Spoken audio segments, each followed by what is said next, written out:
हैदराबाद कभी झीलों और बागों का शहर बदल रहा है। जहां कभी जंगल थे, वहां ऊंची ऊंची इमारतें खड़ी हो रही हैं। व्यस्त सड़कें जमीन को चीरती हुई पेड़ों को पीछे धकेल रही हैं।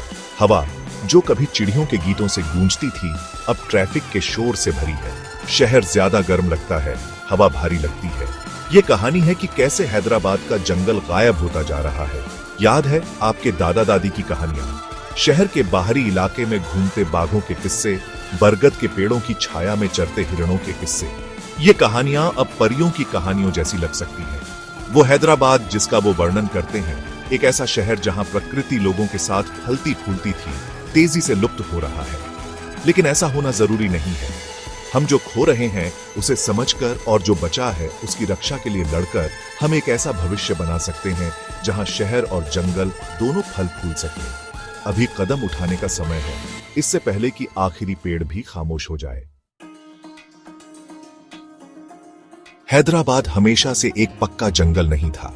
आंखें बंद करो और कल्पना करो, जंगल के विशाल क्षेत्र, हरे भरे और जीवंत। ये पुराने जमाने के जंगल थे, जीवन की एक चकाचौंध भरी श्रृंखला का घर। जंगल के राजसी स्वामी बाघ आजादी से घूमते थे। हवा अनगिनत पक्षियों के गीतों से गूंजती थी। उनके पंख हरी छतरी के सामने एक इंद्रधनुष जैसे थे। अपने चित्तीदार कोट वाले प्यारे चीतल धूप में चरते थे। आलसी भालू नीचे की झाड़ियों से गुजरते थे। उनके झबरा पर पत्तों से रगड़ खाते थे। ये जंगल सिर्फ देखने लायक नहीं थे, वे जमीन के फेफड़े थे जो स्वच्छ हवा और पानी प्रदान करते थे। वे प्रकृति के नाजुक संतुलन का प्रमाण थे, एक ऐसा संतुलन जिसे हमने बिगाड़ दिया है।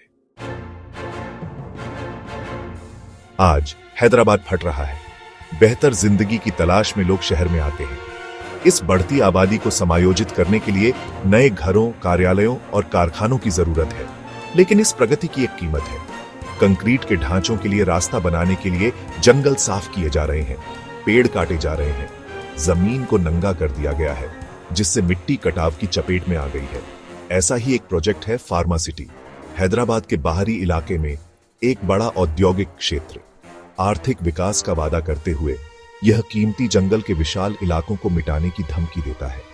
जिस हवा में हम सांस लेते हैं, जो पानी हम पीते हैं, वह दांव पर है। चौथा भाग, हवा के लिए हांफता शहर। जंगलों की कटाई के परिणाम हमारे चारों ओर है। हवा जो कभी साफ और ताजा थी, अब प्रदूषण से भरी हुई है। तापमान बढ़ रहा है, जिससे गर्मियां असहनीय हो जाती हैं। अपने प्राकृतिक शीतलन प्रणाली से रहित शहर भट्टी जैसा लगता है। याद है मानसून की बारिश, जमीन की जीवन रेखा? वे अब अनियमित और अप्रत्याशित हैं। बाढ़ अधिक बार आने लगी है क्योंकि कंक्रीट का जंगल पानी को सोख नहीं पाता है। झीलें जो कभी मछलियों से भरी रहती थीं, अब सीवेज और औद्योगिक कचरे से भर गई हैं। शहर धीरे धीरे अपनी ही प्रगति से घुट रहा है।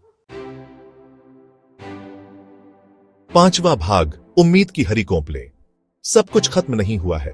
पूरे हैदराबाद में एक आंदोलन बढ़ रहा है, शहर की हरी विरासत को पुनः प्राप्त करने का आंदोलन। अपने पर्यावरण के प्रति जुनूनी आम नागरिक पेड़ लगा रहे हैं, झीलों की सफाई कर रहे हैं और जागरूकता बढ़ा रहे हैं। स्कूली बच्चे पेड़ों और जैव विविधता के महत्व के बारे में सीख रहे हैं। अपने स्थानीय पार्कों और जंगलों की रक्षा के लिए समुदाय एक साथ आ रहे हैं। कार्यकर्ता अपनी आवाज उठा रहे हैं, ऐसे सतत विकास की मांग कर रहे हैं जो पर्यावरण की कीमत पर न हो।